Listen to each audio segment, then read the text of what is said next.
Sejam bem-vindos, galera, ao Quadro Norte Podcast, edição número 7. Estamos para chegar no número 10. Eu, Tonico Silva, né, o mestre de cerimônia dessa bagaça. Participação hoje do Volney Nazareno, do Alexandre Coelho, e o Ítalo não pôde participar hoje porque lá na aldeia dele, no interior do Pará, a internet não é muito boa, né? Então nós seguimos nós três aqui, né? E quando a internet lá se restabelecer, né, quando chegar a tecnologia de ponta lá na aldeia do Ítalo, a gente segue adiante com a participação dele também, né?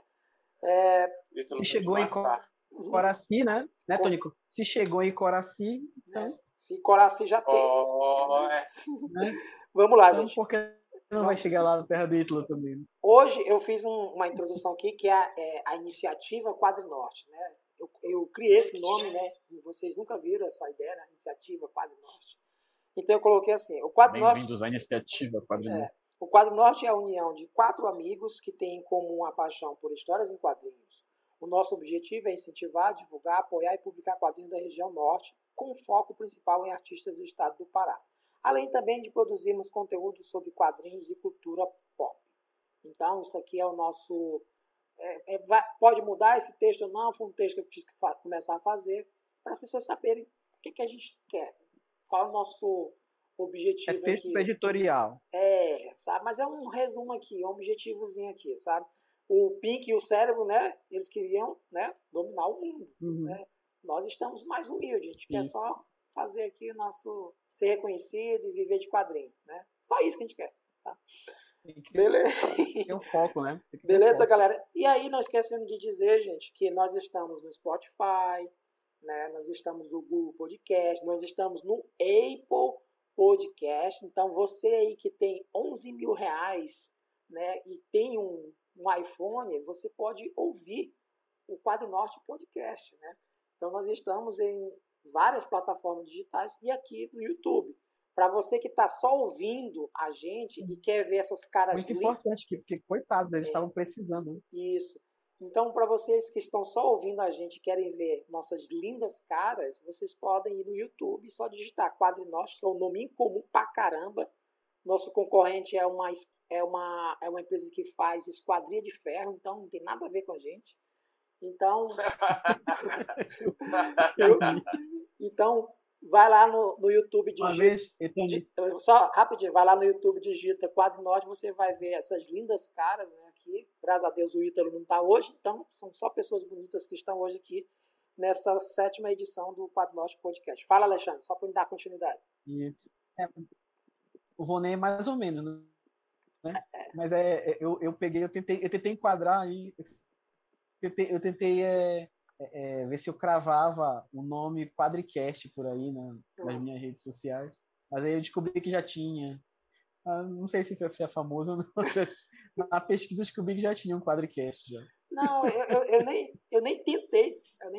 Eu só vou adicionar na frente mesmo, já tem uma marca com... Ó, para tu ter uma ideia, Quadro Norte não tem domínio na internet, né? Eu já registrei o domínio, não tinha. Então, assim, eu tenho a felicidade de criar alguns nomes que são bons de trabalhar. Então, gente, bora lá. O nosso tema hoje é a influência dos quadrinhos. Menos o teu, né? Não ouvi. Menos o teu. Qual o que, cara? Menos o teu nome. Não, isso aí é de menos. Aí, ó, o nosso tema hoje é a influência dos quadrinhos na cultura, tá? Nós já apresentamos aqui todos os nossos convidados.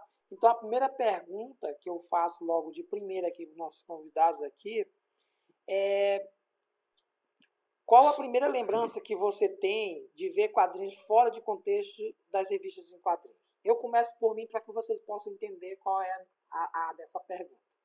A primeira vez que eu vi um quadrinho, e era tira, fora de contexto de uma revista em quadrinho, foi em livros de literatura.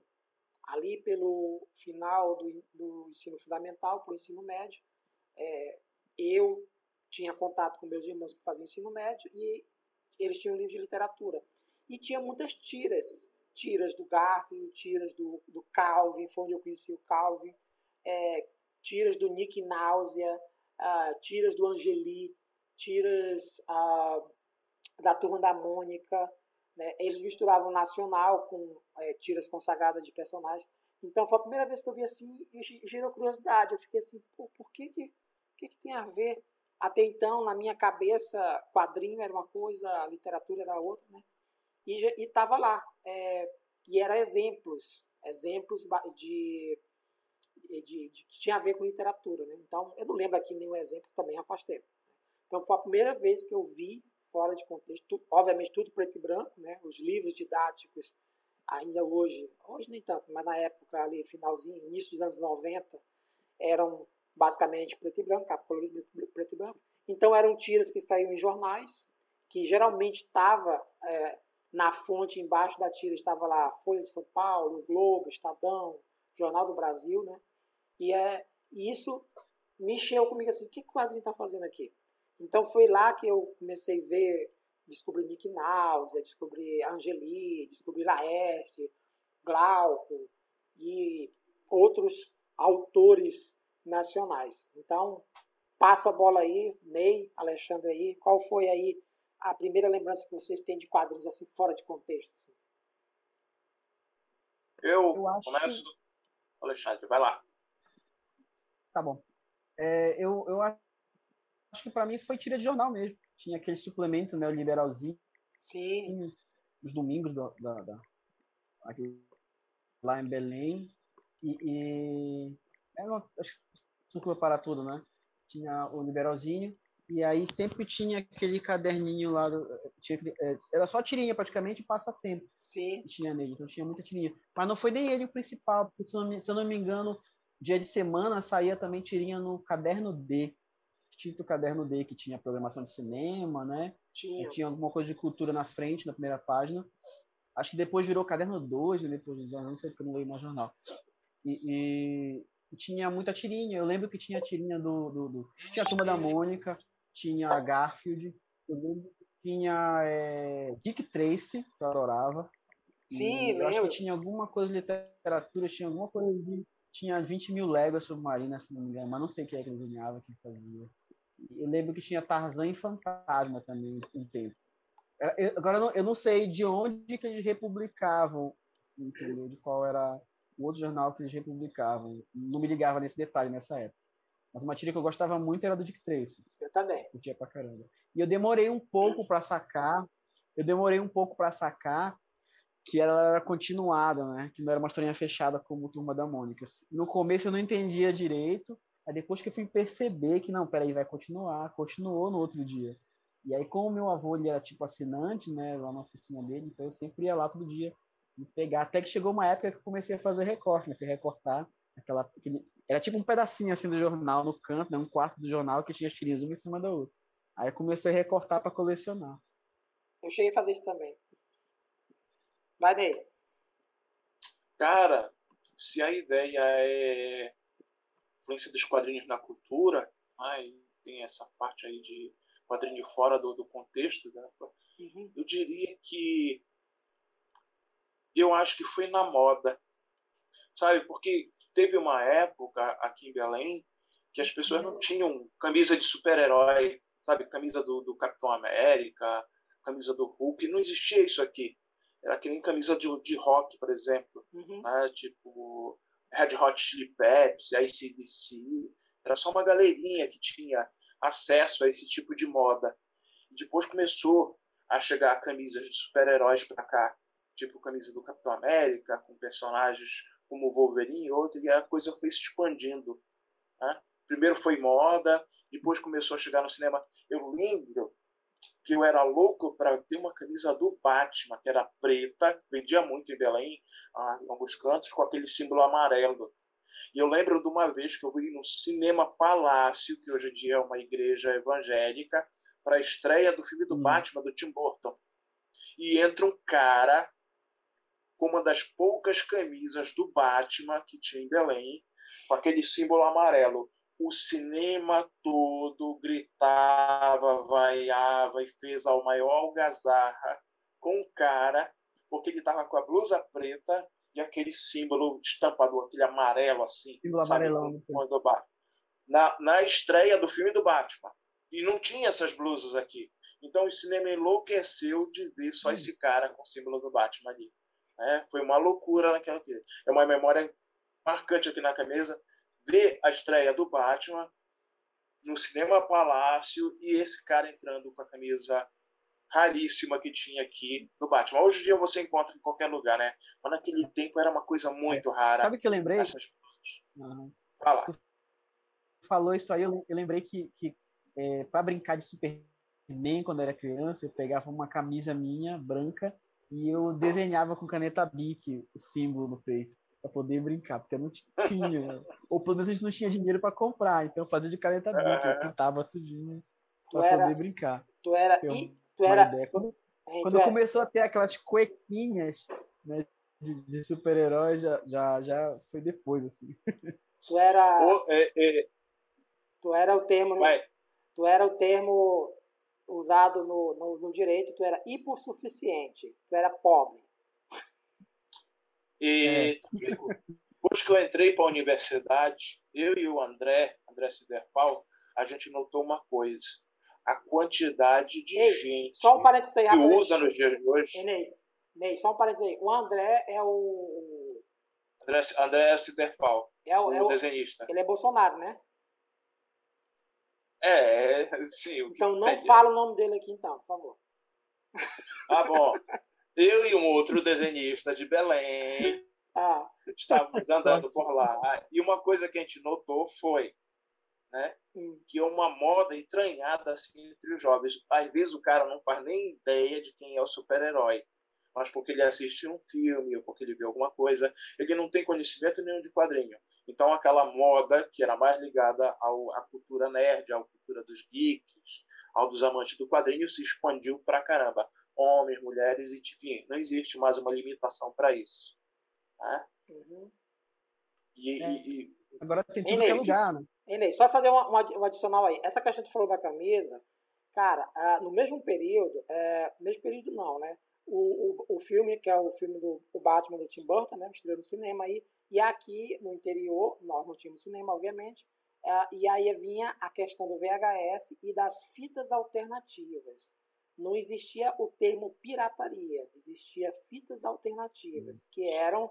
Chique, vocês são chique. Não, mas se tu pesquisar na internet, tu vai achar que não existia o termo pirataria, era fitas alternativas. Então nós conseguimos a fita alternativa do Batman e nós fomos assistir videocassete era coisa chique também, fomos assistir na casa, não lembro de quem era, e meu irmão apareceu com uma camisa dessa do Batman, que ele mandou pintar.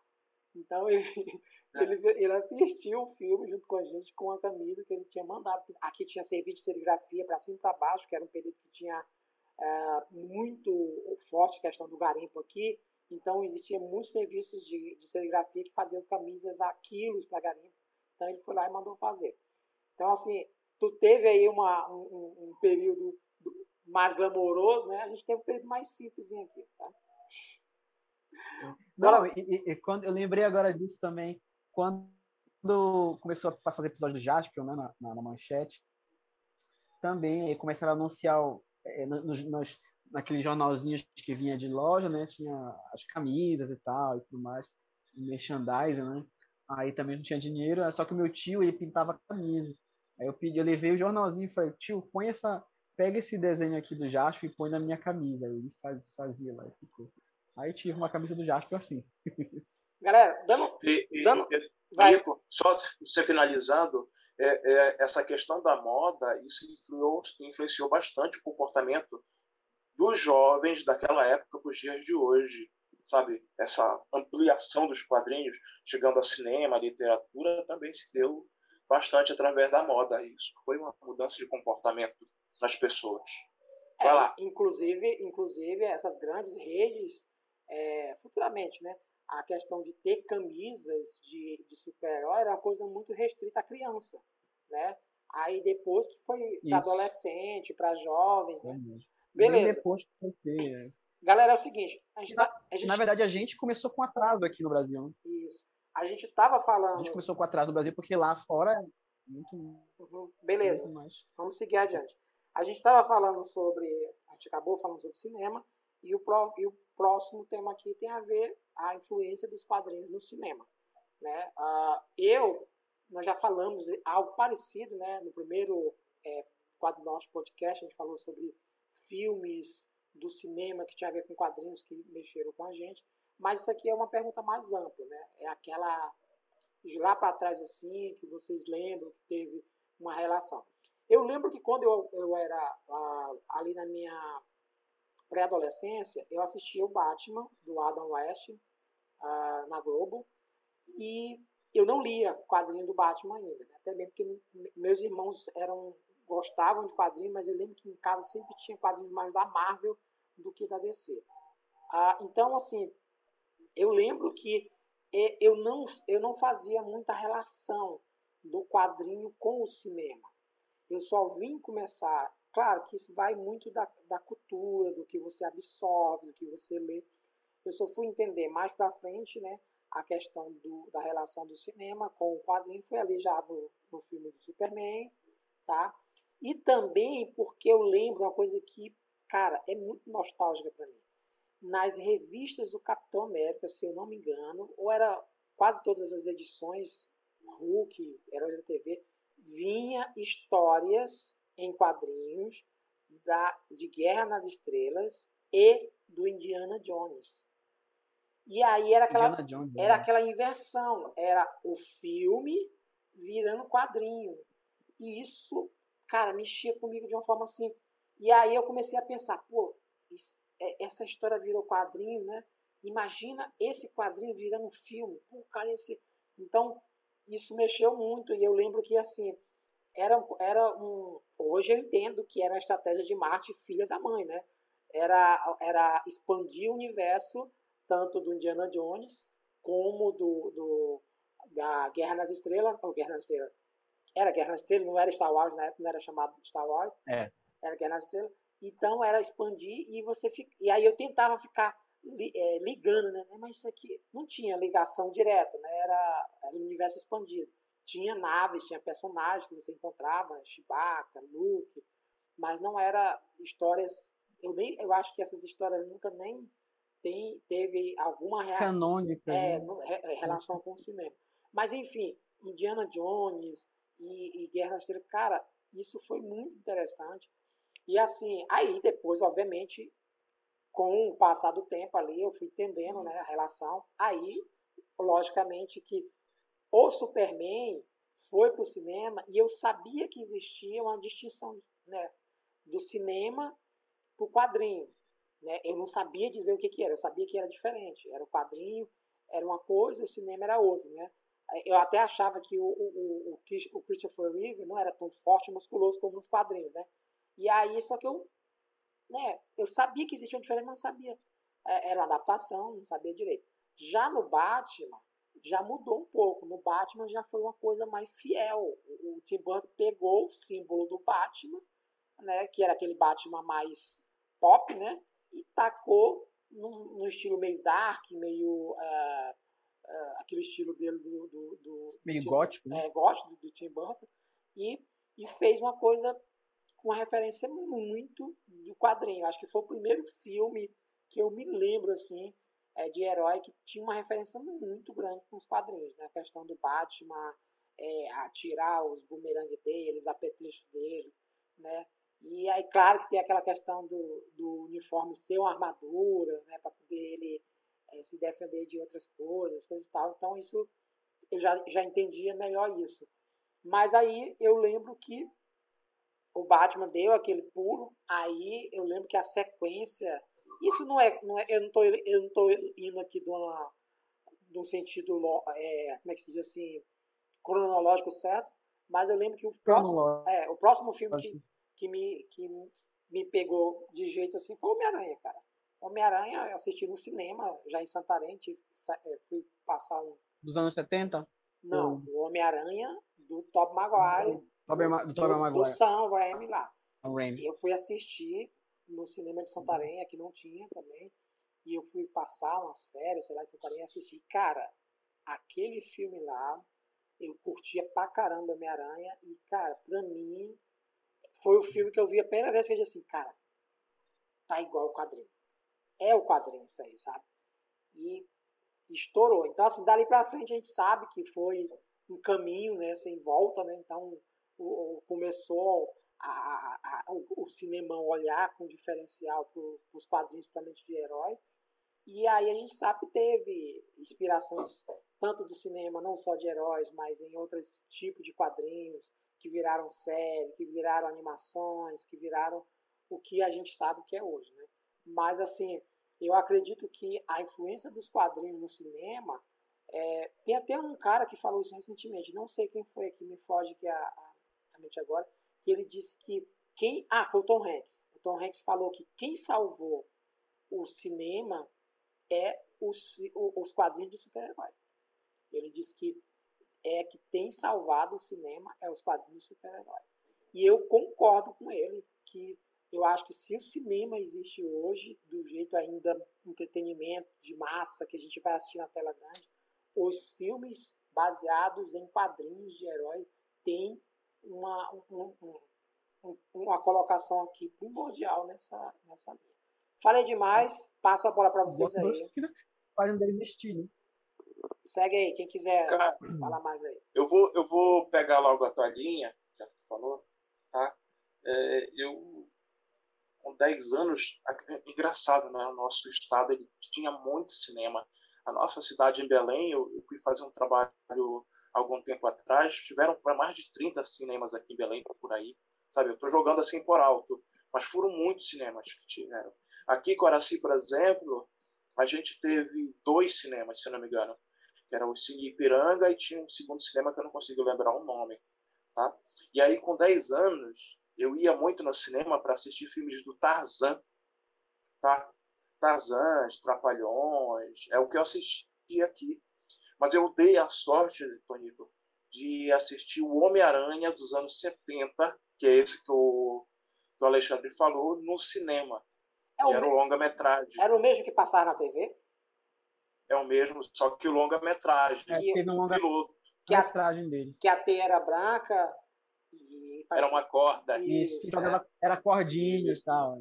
Isso. E de novo não tinha nada esse Homem-Aranha, era um homem mesmo ali, né? Uhum. Não tinha nada de adolescente nem nada. Diferente do Tobey Maguire. E aquilo ali eu fico encantado de ver o Homem-Aranha daquele jeito ali, sabe? Sim, né? Pra mim aquilo foi fantástico. Eu vi outras coisas bacanas que, tipo, vale mencionar aqui, por exemplo, um filme do Ultraman.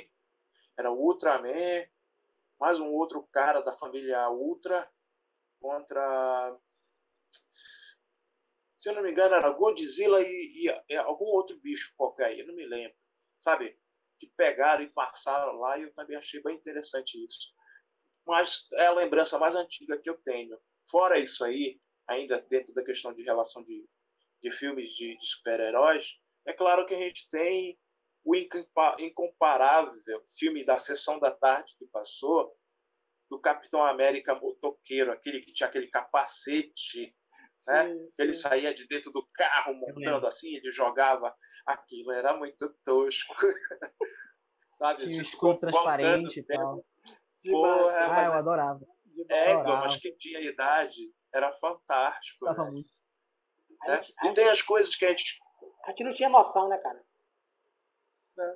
Né? Tem certas coisas que a gente esqueceu, meio que assim que viraram um meio trash, né? Que é, por exemplo, o filme do Quarteto Fantástico, que as pessoas se cavarem por aí pelo YouTube e de repente ainda encontram o filme proibido do Quarteto Fantástico que não foi lançado, ou a Liga da Justiça que passou no SBT muito tempo atrás também, né? Aquela Liga da Justiça que tem a Fogo e tem a Gelo, né? Participando dessa Liga da Justiça.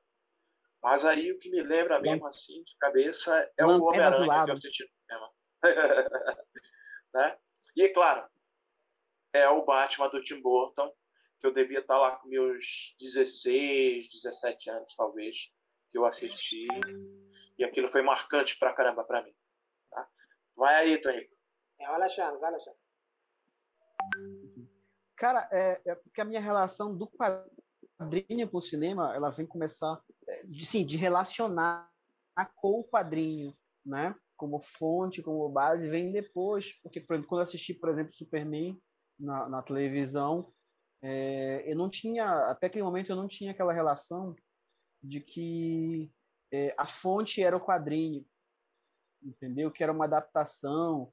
Para mim, eu entendia como se fosse uma coisa que tivesse vários lugares diferentes. Às vezes até pensava que o filme é que era o principal. Eu acho que foi mais lá pro Batman mesmo que eu já vim começar a notar essa questão de diferença de adaptação, né, do quadrinho. E essa questão do Tonico aí eu acompanhei também, que ele falou do Star Wars, né, do Guerra das Estrelas, nos quadrinhos eu também vi. Inclusive, eu estava aprendendo a ler ainda, então para mim W e M era a mesma coisa. Então o Luke para mim era Luke Skywalker. Eu via no filme, eu via como Luke Skywalker. Aí eu via no quadrinho, mas por que o nome dele não é Skywalker? Por que tá Skywalker aqui? Aí eu, criança, né? Não, não fazia aquela relação do letra W. Né? Acho que, se não me engano, nem que nem o ensinavam X-Men. W. Né? É que nem o X-Men. A gente passou um tempão, X-Men. Aí, então, só depois, quando chegou, por exemplo, no Batman, é que eu já vi notar. Não, eu lembro também que eu cheguei a comprar adaptação de filme para quadrinhos, né? Eu lembro que o primeiro que eu vi foi o do Robocop. Sim. E aí depois tinha do Robocop, que saiu até numa Aventura e Ficção, que era grande. Assim, sim. Revista. Não saiu como Robocop, foi dentro da Aventura e Ficção. Aí depois teve a adaptação do Batman que eu vi. E aí já fica. Porque assim, eu sempre fui muito. Desde criança eu era muito nerd. Eu sempre notava as nuances, os detalhes, assim, sabe? Inclusive, minha esposa fez comigo um teste recentemente aí. De se eu lembro. Se eu reconheço trilha sonora de filme. Trilha sonora de filme, para mim, é desde sempre. Desde pequeno, eu já notava. Por exemplo, o Tonico já, o Vonei falou do Homem-Aranha dos anos 70. Se quiser, eu cantarolo a musiquinha dele, se quiser. Não aquela famosa Homem-Aranha, mas a trilha sonora que toca dentro dos episódios, nas cenas, eu sei cantar também. Não. Eu lembro de todas as músicas das séries que eu assistia, filme e tudo. Não precisa. Mas não vou falar. Não precisa. Eu tô avisando. Mas isso é para notar que tinha detalhes pequenos que eu notava. Por exemplo, o Capitão América que tu falou, do lado, acho que era nos 70, aquilo lá, né, 80. Mas eu assisti no SBT. E eu notava, por exemplo, que o uniforme dele no primeiro filme era no segundo era mais fiel ao quadrinho. Esse tipo de coisa eu notava, entendeu? Isso foi importante para mim, essa percepção, porque foi aí que eu comecei a notar da relação, né, do quadrinho ser o material fonte, né? E aí depois, quando eu vi no Batman, tinha aquele detalhe, por exemplo, que no filme o Batman, o Coringa que matava os pais dele, quando na verdade no quadrinho nunca foi. E aí, quando eu fui ler, eu percebi que não é diferente, né? Adaptações mudaram. E aí eu comecei a entender que, às vezes, no cinema não era igual, eles mudavam algumas coisas, né?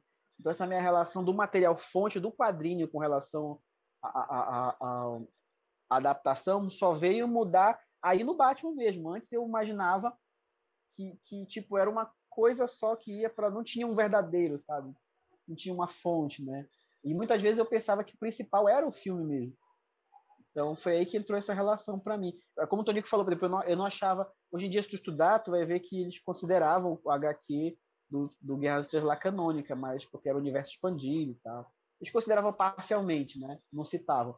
Mas, mas na época a gente nem se ligava. Pra gente era uma coisa assim que... Né? Assim como a gente tinha desenho de filme, que era uma continuação que não casava ali, né? Tipo Caça-Fantasmas que o desenho começa logo depois do primeiro filme, mas aí o segundo filme desconsidera que existia um desenho. Uhum. Tem muito filme que é assim, né, da adaptação. Na verdade, a nossa vontade... Aí depois teve vários... A nossa vontade era que os desenhos... E aí depois teve... A nossa vontade era que os desenhos, tanto animados como quadrinhos da Guerra nas Estrelas, como do Indiana Jones, tivessem a ver com os filmes, né? Mas na verdade não tinha, né? Depois a gente pegava... Hoje em dia a gente tem esse conceito do universo expandido, que vai para várias mídias. E na época também, quem começou isso foi o Guerra das Estrelas, mas aqui a gente não sentiu muito isso. Quando tinha era desenho, geralmente o desenho depois saía a sequência do filme e desconsiderava completamente o desenho e tal, né? Aí não levava em consideração o que aconteceu ali. A gente pensava, será que ele vai citar o que aconteceu ali naquele episódio? Não cita. O filme esquece que existia um desenho, que existia um quadrinho, né? Tinha essas coisas. Mas aí começou essa relação para mim. Entendeu? Antes eu não tinha tanto essa ligação assim com... Por exemplo, lembra do desenho dos Heróis Marvel que passava na TV Colosso, né? passavam na Globo, só depois de muito grande que eu vim entender que aquilo eram os quadrinhos do Jack Kirby ali movimentados. Animados. Né? Muito mal. Animado. Desanimado. Mas olha, só complementando aí o que o Alexandre falou, uma coisa que é interessante e lembrar era o seguinte, gente. O Alexandre se comprou a revista do Robocop, a quadrinização do filme, que era na Aventura e Ficção. E era um hábito de marketing da editora Abril fazer a quadrinização de filmes, né? Então teve a quadrinização do filme do Batman, do Tim Burton, e eu comprei. E eu lembro que... Eu tive a do Batman também. Isso, e eu lembro que como não tinha internet e não tinha ainda a cultura do spoiler, então a revista, ela contava todo o filme. Então a gente sabia pela revista o que acontecia. Claro que no filme tinha os nuances, as cenas, né? Mas a gente sabia pela revista o que acontecia no final. Então não tinha a questão do spoiler, sabe? Não tinha aquela questão assim de, pô, os caras estão contando aqui... Essa questão do spoiler é porque, na verdade, a gente não tinha opção, né? Hoje a gente tem opção de manter a surpresa. Na época a gente não tinha essa opção. A gente não tinha escolha. Alguns spoilers... Assim, por exemplo, do Batman... por exemplo, do Batman, eu li primeiro a revista, não tinha cinema, não tinha que levar no cinema, então eu li primeiro a revista, e aí meses depois, um ano, sei lá, depois, quando saiu o VHS, é que eu vim assistir. Foi o mesmo caminho. Na casa do vizinho. O mesmo caminho que eu fiz. Eu li primeiro... Mas, tipo, eu li primeiro o quadrinho para depois ver o filme. Hein, Alexandre? Mas, tipo, o Guerra nas Estrelas. O Guerra nas Estrelas, a questão lá do Darth Vader ser pai do Luke Skywalker, era um spoiler que ele foi revelado no cinema, né? Muita gente que assistiu no cinema, que foi para assistir na TV, já sabia, mas muita gente não sabia. Então, a gente não tinha a cultura do spoiler, dizer assim, ele é o pai, né? Então, acabou que tinha essas situações. Mas, galera, vamos mudar certo. E também... Vai, pode falar. Pode falar. É porque tinha a questão também que o pessoal não ligava para esse tipo de coisa também. Sim. Por exemplo, quando eu vi o Guerra das Estrelas, o Império Contra-Ataca, eu fiquei surpreso. Apesar de ter chegado aqui no Brasil, tipo, eu vi na tela quente, né? Vi na televisão, o Festival de Verão, não lembro, acho que nem tinha tela quente. E aí eu vi lá e eu me surpreendi. Apesar de ter, tipo, 2, 3 anos depois da estreia lá nos Estados Unidos e rodar o mundo. Mas por quê? Porque ninguém que eu conhecia se importava com aquilo para me contar. Não tinha o fandom, sabe? Não tinha ninguém que gostava daquilo para poder chegar. Sabe que filho? Não tinha ninguém. Eu não conversava com ninguém sobre isso. Eu brincava sozinho. Eu brincava com o vento, como falavam, né? O chato, né? Que isso era humor, lenda de humor. O chato de contar o final do filme ainda não existia. Nem a piada ainda. Tipo assim, ele morre no final. Né? Ainda não era o spoiler em forma de piada. Ainda não existia. Um drama. Ainda não era um drama. Não era um drama. Deixa eu falar uma coisa que me ocorreu aqui rapidamente, já vou passar para Tito, Igor. Tu percebeu que aquele Batman dos anos 70, falando sobre Batman agora tanto, né? Eles nunca mencionaram a morte do pai do Wayne lá, do Batman. Eu não me lembro de num momento... Não tem não tem menção. É simplesmente ele, a babá dele, né? O Alfred e o Robin. Mas eles nunca falam sobre a morte do pai do Batman. Interessante. Vai lá. Era porque era leve. Ele só é o Batman mesmo, pronto. Era leve. Agora, uma coisa que gente, por mais... eu tava falando sobre ingenuidade, sobre a gente não tinha noção, mas, cara, eu achava muito legal a entrada da Batcaverna, né? Eles descendo naqueles ferros lá, né? E eu ficava, na minha inocência aqui, eu ficava matutando. Como é que eles vestiram a roupa? Eles descem do jeito e lá embaixo... eu ficava... Será que é igual o Superman, né? Que entra na cabine e sai vestido? Eu ficava naquela... Como é que eles pararam no meio do caminho, trocaram a roupa e desceram de novo? Quadrinhos e publicidade. Cara, quadrinhos e publicidade acaba abrangendo um mundo bem amplo, né? Porque eu lembro que, assim... Uma das coisas que me chamou a primeira atenção em relação a quadrinhos relacionado à publicidade, se eu não me engano, foi a Nescau. Porque os comerciais da Nescau, Era Nescau, era. Achocolatado era assim meio... Tinha uma pegada meio... porque, na verdade, a gente acabou de falar Acho que eu lembro desse. a gente acabou de falar Eu lembro desse. do Batman do Adam West, né? E o Batman do Adam West tinha as onomatopeias, né? Quando ele dava soco e tudo. Então, eles colocavam a linguagem do quadrinho, né, graficamente ali. E eu lembro que os comerciais... É verdade. E os comerciais da Nescau tinham um quê assim meio de quadrinho, tá?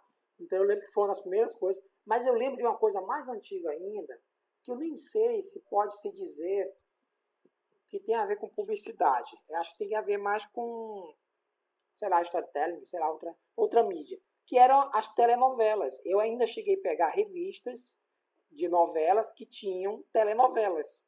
Que eram... Era fotonovelas. fotonovela. Isso. E aí tinha... E eu achava curioso aquilo, né?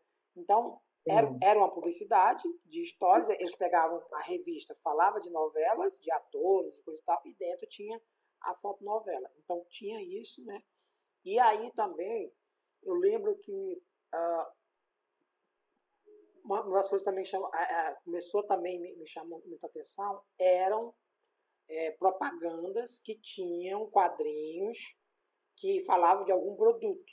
Às vezes era bolacha, biscoito, coisas voltadas para crianças, adolescentes, né? Então tinha quadrinhos. Eu não lembro aqui de cara aqui de cabeça logo alguns, mas eu lembro que tinha essa pegada em alguns produtos, né? E isso me chamava muita atenção. E também quando misturavam personagens, né, de quadrinhos famosos para fazer propaganda de alguma coisa, como pegar Superman para fazer divulgar uma outra coisa, né, que eu não lembro aqui de cabeça também. Então, foi uma das coisas que eu lembro muito. Mas, assim, entrando na publicidade, e eu trabalho com publicidade já há mais de 20 anos, cara, uma das coisas que eu lembro que, até hoje, né, tem uma influência muito grande os balões de diálogos usados nos quadrinhos, até hoje tem uma representação gráfica muito forte. Nós temos o símbolo do WhatsApp, é um balão, nós temos o símbolo... Aliás, bate-papo de uma forma geral, tanto em celular, tanto como aplicativos, como em messages da vida, tinha o simbolismo do balão, né? Então eu acho que provavelmente no meio publicitário o ícone de quadrinho que tem uma vida mais longa é o balão, que até hoje o balão é símbolo de conversa, de diálogo, de bate-papo. Praticamente todos os aplicativos de mensagem eles tiveram seu momento que teve a logo formada por um balão. E esse balão não teria surgido sem os quadrinhos. Não é verdade? A referência dos quadrinhos. Vem diretamente de lá. Então, assim, do quadrinho. Indiretamente. E aí, a gente, traçando um paralelo, tem as onomatopeias, que são usadas, às vezes, para criar um riso, criar uma coisa diferenciada em vídeos mesmo, em live action. Então, talvez seja a segunda opção, né? O ZZZ de dormir, né? Aquele não é mais tão usado, né? O balãozinho de pensamento, que é mais voltado para desenhos, quadrinhos infantis e cômicos, né? Então, assim, muitos simbolismos que estão dentro do quadrinho que acabaram criando um espaço na publicidade e que eu tenho certeza que muita gente hoje nem sabe, né? Tem muita gente que nem sabe ver o símbolo do WhatsApp, não vê aquele círculo com a setinha do lado, não sabe que é um balão que foi inspirado nos quadrinhos. Então, eu acho que a publicidade, fora isso, obviamente, né, a gente sabe que tem, se a gente for trazer para os bastidores, né, principalmente do cinema e também principalmente na publicidade, o storyboard é um quadrinho contando como é que vai ser feito aquele audiovisual, né? Então, até hoje, é muito forte o storyboard para as agências passarem para as produtoras como é que vai ser aquele comercial, né? Então, da onde vem o storyboard, né? Obviamente está na cara, né, dos quadrinhos, só com outro nome. E eu lembro, cara, que eu lembro que eu vi um making-of do Indiana Jones e o Spielberg é que fazia o storyboard dele, ele desenha, né? Então ele fazia. E eu vi numa revista, acho que era na Sete, coisa e tal assim, e cara, eu fiquei maravilhado, de assim, o próprio diretor que faz o storyboard dele, pô, foda. Então, assim, é outra linguagem, né, que foi levada, e até hoje é usado, né, cara? Mesmo que seja usado de forma, às vezes, digital, né, mas até hoje é muito forte essa forma de explicar. Eu lembro nos making-of da Pixar, eles fazem um paredão, assim, né, de vários quadros, né, e eles vão contando a história do filme, né, daquela animação, olha, tá aqui assim, aí tem uma cena explicando que vai ter uma câmera fazendo isso, o cara vai dar um pulo. Então, é uma das grandes referências. Fora também, né, que a linguagem do quadrinho, no audiovisual, o quadrinho ele é cheio de enquadramentos, né, de composição. Então, assim, são várias telas dentro de uma página e acabam ajudando muito no caso de quadrinizações. A gente viu quadrinizações quase literais, como do Sin City, né, que foi praticamente a revista colocada no cinema, então o cara praticamente só pegou, literal, né, o 300, do Snyder, né, o Watchmen também que ele fez, literal, né, então colocou aquela mesma, não estou dizendo que isso é bom ou ruim, mas a linguagem ali influenciando o cinema de uma forma bem fiel, bem literal, né? Então, assim, eu falo isso como uma forma de publicidade também, né? Porque o cara que pega um quadrinho que gostou, como o Watchmen, né? E vai assistir e vê que é a mesma coisa, o cara fica, cara, eu quero ver porque tá fiel ao quadrinho, né? Literal. Então, assim, até hoje, eu acredito que a publicidade ainda bebe muito nos quadrinhos. Isso eu estou dando uma lapidada, né? E eu jogo para vocês, obviamente, e isso é para atiçar a memória de vocês. O que vocês falam aí que remonta a memória de vocês aí? Eu lembro o seguinte, engraçado que esse nosso podcast, a gente parece muito podcast de velho boomer, né? A gente lembra muita coisa do passado. Mas eu lembrei agora. Nostálgico, né? Lembram do Instituto Universal Brasileiro? Sim. Lembram do Instituto Universal Brasileiro? O EAD, Sempre viu? tinha no meio das revistas. Era o nosso EAD, viu? Sempre tinha no meio das revistas nosso antigo EAD. Uhum. Eles mandavam os manuais pra gente e tal. Então tinha sempre lá, e era sempre em forma de quadrinho.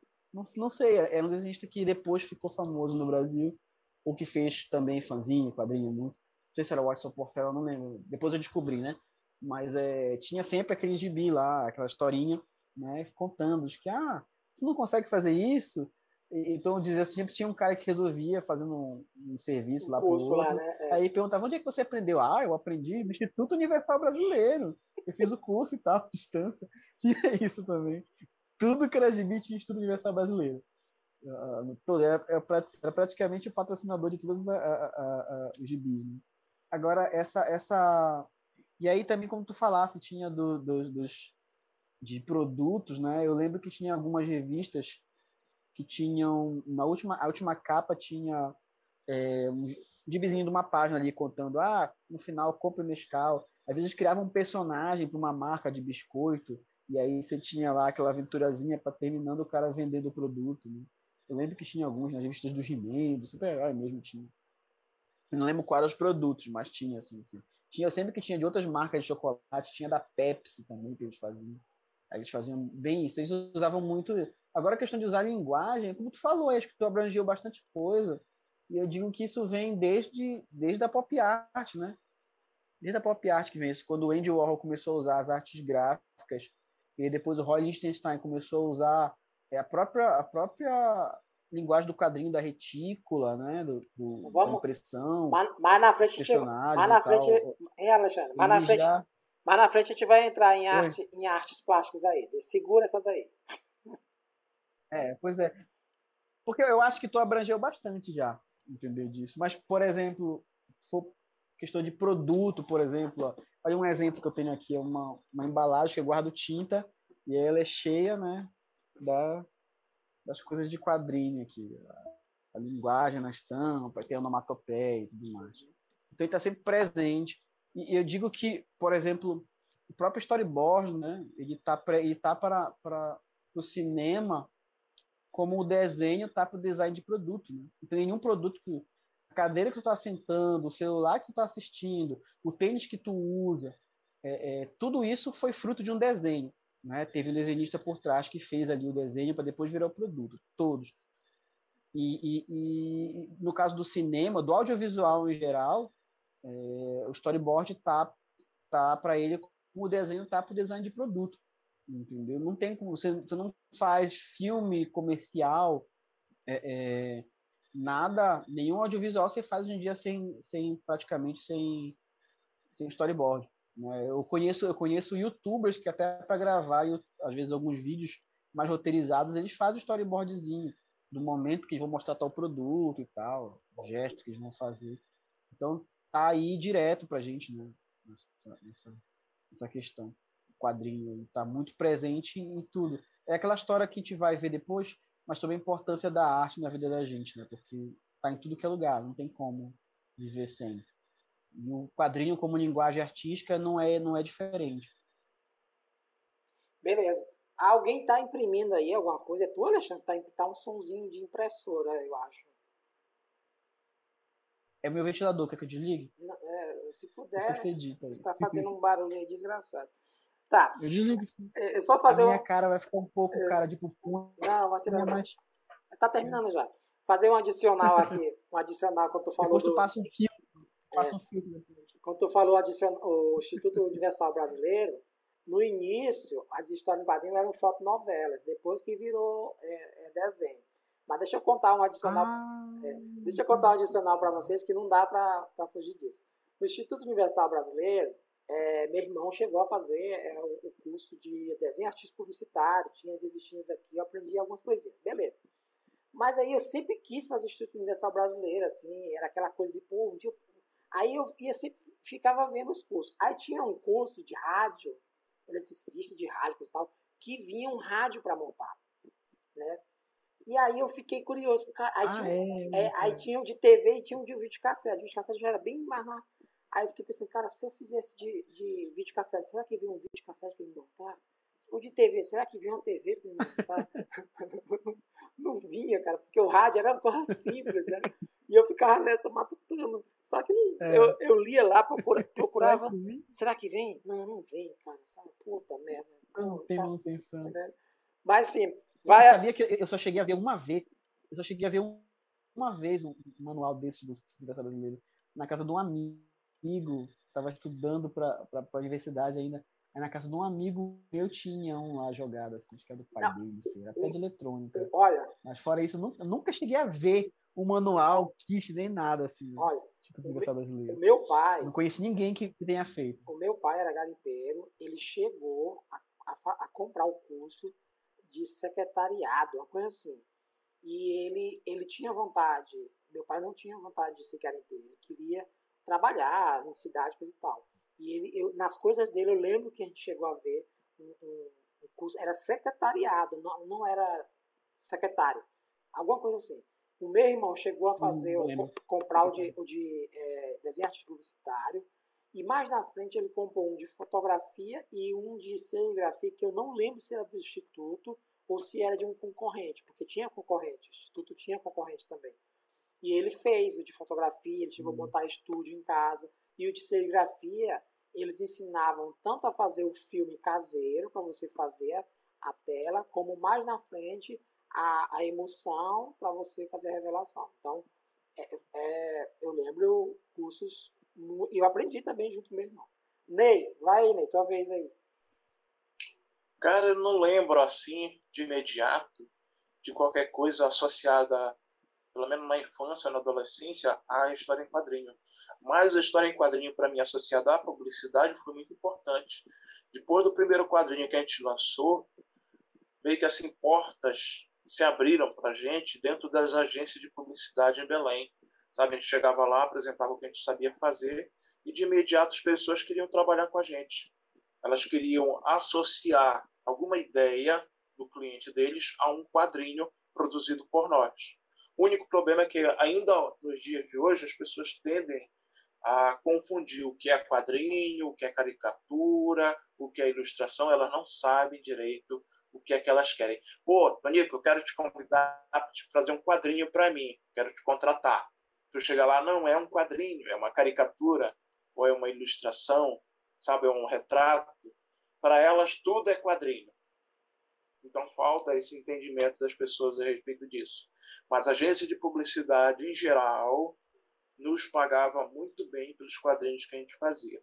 Apesar de que em Belém, né, a gente tem esse problema ainda do pessoal querer pagar pouco em algumas agências. Mas isso aí varia de empresa para empresa. A gente sempre foi muito bem remunerado pelo nosso trabalho enquanto quadrinista, associado a grandes nomes de empresas em Belém.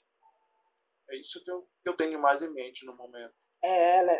Reforça. Inclusive, acho que o primeiro trabalho que reforçando isso aí. O primeiro trabalho que eu fiz publicitário assim foi uma cartilha lá para aquela farmácia azul, né, que o Tonico aquela que a gente não pode falar o nome. No marketing. Aquela que a gente não pode dizer o nome. Isso, essa mesmo. Não, eu ia falar disso. A gente fez a cartilha e depois tu fez outras cartilhas para um hospital também, não foi, Alexandre? Então, e aí a gente... hospital, e aí a gente já... eu faço só um tópico e a gente já entra na educação também, com a quadrinho, que é a questão de que a música, bandas, né, que beberam nos quadrinhos, e não deixa de ser uma publicidade, como a banda Blitz, que o linguajar dos discos, dos clipes, cara, era um puro quadrinho. A capa dos discos da Blitz tinha uma referência muito com quadrinho. Até a logo dele é muito... parece um splash, parece uma onomatopeia. E assim, já andando nesse mesmo caminho aí, cara, a Armação Ilimitada, que é a série dos anos 80. Lula e Juba. Isso. Era isso, né? A série Armação Limitada, cara, ela tinha uma influência demais dos quadrinhos, na edição, nossa, era... Se vou parar para assistir agora, a narrativa dela lembrava muito o quadrinho, sim, né? Fotografia. Sim, era muito... E aí também entrava algumas vezes... tinha o quadrinho. Viu? Assim. Então, e aí, gente, entrando aqui na área de educação, quadrinhos e educação, e a gente pode emendar já artes plásticas também, porque acaba tendo uma ligação, e também porque o tempo está curto. Mas assim, nós falamos inicialmente aqui, né? Eu falei que a primeira contexto assim, de quadrinho que eu vi fora foi a questão de quadrinhos em livros de literatura. E eu lembro de uma referência aqui, que eu ia falar para vocês, sobre a questão das cartilhas, que a gente acabou de falar, né? O governo, né, em nível de independente, quer fazer campanhas de divulgar alguma coisa, né, usa muito a questão dos quadrinhos. A última que eu lembro, quando teve aquele problema da gripe, né, suína, não lembro, né, no Brasil, eu estava em Belém, nessa mesma empresa que o Alexandre falou aí, grande rede de farmácia, e nós chegamos a pegar uma revista em quadrinho que estava na internet disponível sobre cuidados com a gripe, e nós pedimos direitos autorais e reproduzimos ela. Então, os quadrinhos como forma educativa, né, de mostrar para o povo, bem didaticamente, situações, é uma coisa muito de praxe até hoje, né, em se usar em campanhas. Então, eu já relacionando com a educação. Né? E aí a gente sabe que a educação também, a importância do quadrinho na educação na leitura. Né? Eu cresci, a minha leitura se desenvolveu lendo histórias da Marvel, lendo histórias da Turma da Mônica, lendo histórias da Disney, né? Então isso me ajudou pra caramba no desenvolvimento, a importância da educação nesse sentido. E a gente sabe a importância dos quadrinhos na educação até hoje para a formação do desenvolvimento da leitura. Minha filha, ela lê bastante livros, mas ela tem os quadrinhos ali que eu sempre compro para ela, a Turma da Mônica Jovem, a Mônica Tradicional. Então isso tem um fator muito importante. E já pegando aquela questão que o Alexandre falou, e emendando aqui artes plásticas também, né? Tem a questão do artistas, que o Alexandre falou o nome, mas eu não lembro aqui a referência, que usavam, né, a retícula, usava toda aquela questão do quadrinho ali clássico dos anos 60, do início, né, em telas, né, em quadros, e eu faço referência faço referência também aqui ao Rômulo Brito, né? Muita gente não considera que ele faz de arte, coisa e tal, mas independente de quem acha, mas o estilo dele tem muita cara de quadrinho. Tem muita cara ali de quadrinho colorido, aquela coisa bem reticulada, né? Aquela coisa bem chamativa de cores berrantes, né? E então assim, Tonico, pode falar. Ele exagera esses elementos eu gráficos. tenho um problema. Liechtenstein fazia, ele exagera. Eu tenho um problema com o Liechtenstein, porque eu fui fazer uma pesquisa. Eu era fã dele quando eu era adolescente, né? Achava o máximo aquelas imagens que eu via. Depois que eu cresci, me formei em arte e tal, daí eu tive que apresentar um trabalho sobre quadrinho e arte, daí eu fui pesquisar a respeito dele. Foi que eu descobri que ele trazia isso, ele praticamente ele só fazia reproduzir, né? De lá dos quadrinhos de Pulp Fiction de amor, quadrinho de amor que tinha. Ele só fazia transportar o quadro por inteiro para a serigrafia, fazia lá e apresentava. Ele não chegava a dar os créditos, pelo menos, da onde ele não, veio. ele não, pois é. Essa foi a falha dele, mas a questão é que o que ele fazia era ressignificar o quadro, entendeu? O problema dele foi que ele não acreditava no original, mas não deixa de ser um trabalho artístico, né? Porque ele estava ressignificando. Acho que não tira o valor, mas era safadeza. A gente vive numa época que a safadeza era maior também, né? Fazendo uma relação com isso que tu falou aí, só falar aí. Deixa eu só te contar uma curiosidade. O Ed Arrow, ou melhor, o Liechtenstein, ele, se não me engano, ele era adepto de um outro estilo. Se não me engano, era impressionismo ou coisa parecida. Só que ele não se deu bem, né? Aí, ele começou a desenvolver a parte dos quadrinhos. Diz a história que eu li em algum lugar aí, que ele chegou numa galeria para apresentar o trabalho dele, e aí disseram o quê para ele? Olha, teu trabalho é interessante, mas já tem um outro artista que passou aqui com um trabalho semelhante, então a gente não pode ficar, que era o Andy Warhol. Tá? Muita coisa ele não conseguiu apresentar. Eu não me lembro. Porque o Andy Warhol também é a mesma coisa, né? Tu falou, por exemplo, dele copiar do Andy Warhol, é a mesma coisa. O Andy Warhol ele também não. Ele não tirou a foto da Marilyn Monroe. Ele pegou aquela foto da Marilyn, que já era famosa, pegou a embalagem de sopa, que era famosa, e só fazia ressignificar, reproduzir, né? Fazer. Cara. Usar coisas que já existiam, né? Era tipo uma reciclagem. Tem a questão do stencil, né? O stencil usado no grafite é o cara pegar, tipo, um stencil famoso que nos anos 80, 90, que eu via muito, era do Spirit, ele correndo. Então, claro, tá na parede, mas virou o Banksy lá. O Banksy, claro, ele tem ele faz a referência dele lá, mas eu digo assim, o stencil tem muita coisa que é cópia e pronto, vira, claro que é parede, né, mas tem alguns que não é parede, que vira quadro, e ninguém dá o título, nem do fotógrafo, talvez, porque stencils são... O cara nem diz da onde... São desenhos feitos de foto. Às vezes o cara cobre por cima da foto para tirar assim, a silhueta e não acredita, né, de onde veio. Só que hoje hoje existe direitos autorais e existe advogados mais atenados. Eu lembro de um caso clássico aqui no Brasil, que era de um cara que ele ficou bêbado e fizeram um vídeo dele, não lembro. Isso virou meme, virou estampa de camisa. Aí chegou um advogado com um cara e disse assim, olha, estão usando sua imagem devidamente pro ritual e você não está ganhando nada. Aí o cara começou a processar Deus e o mundo e tiveram que tirar vídeo, tiveram que deixar de fazer camisa com o cara e tudo. E o cara ganhou uma grana. Tá? Então, assim, é um termo que o Alexandre falou. Como é que é, Alexandre, aí o termo? Ressignificar. Que não cabe hoje mais não, viu? Hoje o negócio não cabe mais. Hoje em dia é mais pesado tentar fazer passar essa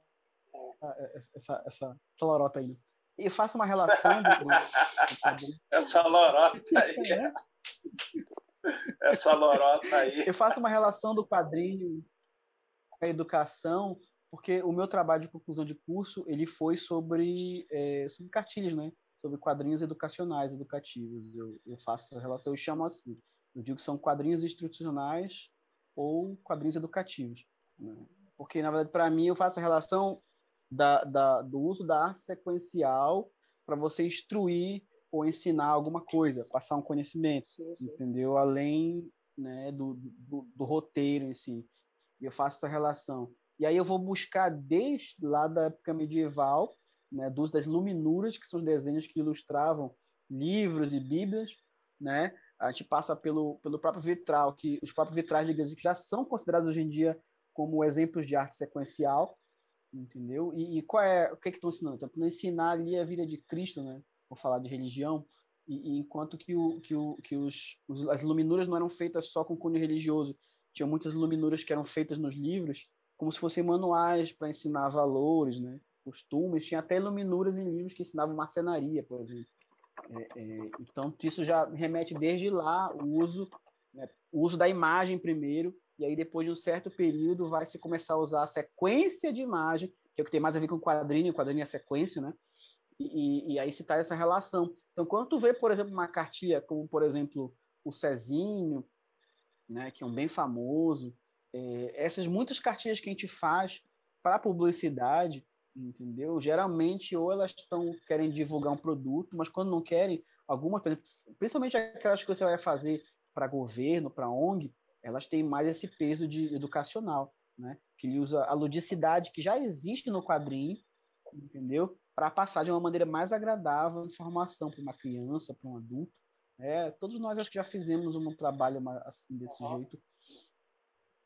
E só adicionando. É esse valor que eu tenho, né? Hein, Alexandre? Adicionando aí dentro de tu falou aí, já voltando aí, vou redundar aqui, voltando ao passado, a questão dos desenhos egípcios, né? Os desenhos egípcios eram uma arte sequencial, né? Eles mostravam ali o Deus, aí tinha uns escravos, aí tinha, sabe, já era um quadrinhozinho, né? De certa forma, eles não escreviam, eram desenhos, e você tinha que interpretar ali uma sequência do que eles queriam dizer. Né? Isso, na Grécia, isso também na Grécia. Tinha a coluna de Trajano, né? Uhum. Tinha lá, que contava a história lá do rei Trajano, se não me engano, subindo ali a coluna. Tu vai ali na coluna, vendo o desenho e vai tinha a sequência dos acontecimentos ali. Uma forma, né? Um dos exemplos de quadrinho hoje em dia e transmissão de informação. E vamos ser mais ainda, como é que se diz, técnico, mais profundos. O cinema, eles são quadros, né, em movimentos, né? Né?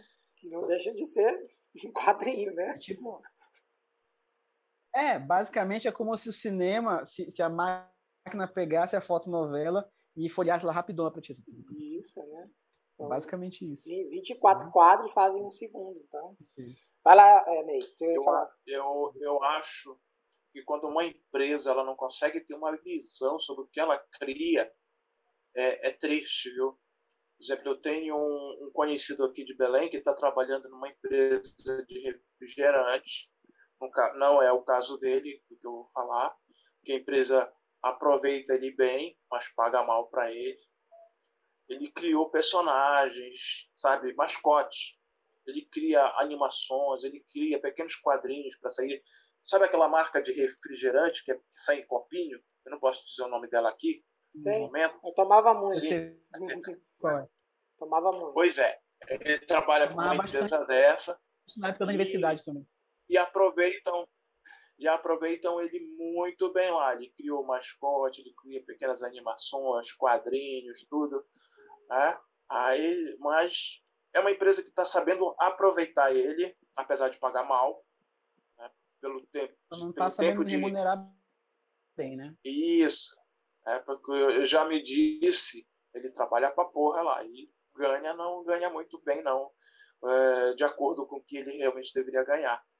Mas o que é que eu quero dizer? Não está em posição de largar, né? Uhum.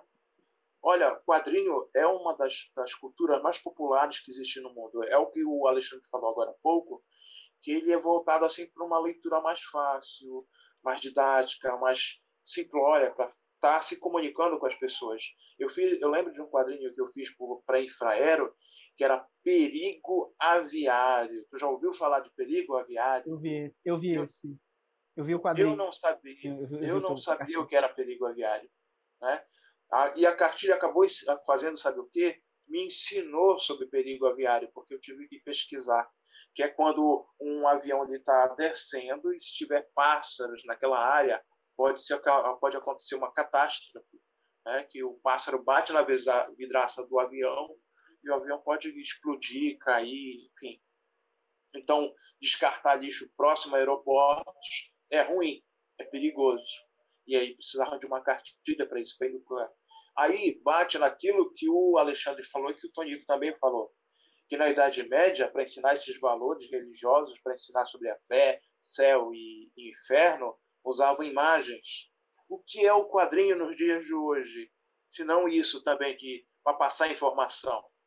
Então, se alguém de uma agência de publicidade, ou de uma indústria, ou de uma instituição não tem esse tipo de visão, cara, estão, sabe, perdendo mão de obra boa que tem aí, é o Alexandre, é eu, entre outros bons desenhistas que tem em Belém, que poderiam estar sendo aproveitados aqui mesmo. E às vezes os caras vão buscar gente de fora. Né? Tudo bem, tem o fato de ser desconhecido, às vezes, determinados nomes. Né? Mas eu acho que se procurassem pesquisar aqui dentro da cidade, sempre teria trabalho para a gente, junto a essas empresas. Também se as empresas começarem a ter essa visão mais ampla dos limites que um quadrinho pode alcançar junto à publicidade. É isso. Eu fiz agora recentemente um quadrinhozinho bem simples, mas é falando sobre a história da ferrovia Belém-Bragança. Eu nem conhecia essa história. E aí, pesquisando, eu ainda pesquisei mais, ainda adicionei informações à pesquisa da pessoa que me contratou, né? Que é um professor. E foi bem bacana, porque eu aprendi coisas que eu não sabia, até sobre aqui a cidade de Castanhal mesmo, onde eu estou morando, e eu descobri bastante coisa, assim. Cidade Quando for possível, na verdade, né? Quando for possível, compartilha umas imagens com a gente. Fica curioso, pelo menos eu aqui. Beleza. Olha, o que eu falo, aproveitando esse embalo aí, esses materiais que vocês fizeram, eu tenho uma cartilha lá, Alexandre, ainda lá daquela farmácia, bora pegar esse material, bora publicar nas redes sociais do Quadro Norte, cara. Isso é interessante mostrar. Isso pode até gerar aquela ideia que eu falei já numa reunião, mostrar que nós também estamos dispostos a fazer ideias, transformar elas em quadrinhos, tanto para empresas como para pessoas físicas. Então, isso é interessante. E com esse choro de vocês aí por trabalho, é que a gente encerra agora esse assunto, né? E assim, cara, tem um podcast que eu curto muito, que é o Braincast, que os caras falam bem assim, o Merigo, ele termina falando assim, temos um podcast? Terminou o assunto? Temos um podcast? Eu acho que é isso, né? É o que a gente pôde dar uma lapidada sobre quadrinhos. Temos. Né? E agora, galera, a gente vai entrar na parte aqui mais rapidinha, que é o Dicas Culturais. Quem tiver a sua dica aí, levante a mão. Né? Fala, Alexandre. No episódio passado, eu dei a dica de um canal do YouTube com curtas-metragens, né? Eu vou fazer assim agora, porque eu sigo vários, então de vez em quando eu vou estar mostrando um aqui, né? Falando sobre um aqui. Eu falei do Dust no último programa, hoje eu quero falar do Crypt TV, que é que só curtas de terror, muito bem produzidos, assim, são ótimos. Então, quem puder ir lá ver o Crypt TV, eu recomendo, que é só coisa legal. E tem uns que são seriados, que tem episódios, é muito, muito, muito bacana essas produções que tem lá. Alguns são assim, para tu não conseguir dormir durante os dias aí. Isso. Tem inclusive uns curtas que saíram de lá do Crypt TV, que depois viraram filme, como por exemplo, que eu cito mais agora recente, que é aquele Quando as Luzes Se Apagam, né? Aquele filme. Ele foi um curta que veio de um concurso do Crypt TV, se não me engano, que é bem legal. Sim. Inclusive. Acrescentar uma coisa à tua fala, Alexandre. A atriz desse curta aparece no filme do cinema. Tu já viu? Não, eu não vi o filme ainda, só vi o curta. Eu quero ver. Tu vai ver a mesma atriz no filme do cinema. Ela aparece, ela faz uma ponta lá. Legal, bacana. Tá, minha vez. Mas assisto porque tem muita coisa bacana lá que pode virar longa-metragem futuro também. Fala, Ney. Até o Mama, né? Mama também foi um curta que virou filme. Fala aí. Sim, eu vou indicar para vocês um filme recente que eu assisti, gostei muito. Quem curtiu Zumbiland, lembra do Zumbiland? Sim. Né? Lembro. Tem, inclusive, um ator lá que eu esqueci o nome dele, que é um dos caras sacros lá do Zumbiland, que aparece também nesse outro filme, que é o Amor e Monstros, da Netflix. Assistam. É Jorge alguma coisa, eu esqueci o nome do cara. Agora, Ele tá no Zumbiland. Ele tá no Zumbiland e ele tá nesse filme. Então, vocês vão encontrar alguma semelhança entre os dois filmes. Mas é um filme muito divertido, cara. Efeitos especiais, monstros, uma história de romance. O típico herói que é o pateta no início acaba tomando jeito no decorrer do filme, tá? Se tornar o cara mais fodão, né? É uma história muito agradável de se ver. Ele começa como o cara que é o pateta da história e ele vai crescendo enquanto personagem e já se torna uma outra pessoa no fim. Enfim. Que se não gostou do Zumbiland, vai gostar desse aí, Amor e Monstros. Pode investir nesse filme. Beleza, galera. Deixa eu dar a minha dica aqui rapidamente pra gente não ter que fazer outra gravação só para fazer o final aqui. A minha indicação eu vou indicar rapidamente a Black Hammer. Black Hammer é uma história em quadrinho de heróis que é com muito bom, né? Jeff Lemire, Jim Armstrong e Dave Stewart, da Intrínseca. E são 4 edições, se não me engano. E, cara, é mais um universo de super-heróis, né? E eles estão numa cidade. A história já começa que eles estão numa cidade, são super-heróis que tem referência de Superman, tem referência ali de muitos personagens que a gente conhece. O Black Hammer mesmo é um Thor da vida. América também. É um Thor da vida. E aí eles estão numa cidade, já ali completa 10 anos que eles estão presos naquela cidade. Eles não podem sair, tem um limite da cidade que eles não podem sair porque morrem. E o Black Hammer morreu assim. E aí, no universo que eles vivem, a filha do Black Hammer, que já está adulta, vai investigar por que eles sumiram e coisa e tal. Não posso falar muito porque tem spoiler, né? Mas aí tem toda uma trama ali de universos paralelos. Ela consegue ir para onde eles estão. Ela consegue, a filha do Black Hammer consegue ir para lá onde eles estão. Ela vira a versão Black Hammer mulher.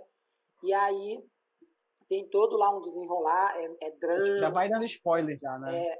É um spoilerzinho. É drama, comédia, né? Mas o grande final eu não posso falar. E assim, eu fui ler, cara, muito assim, apreensiva. Aquela sentia assim, mais um de herói, mais um universo.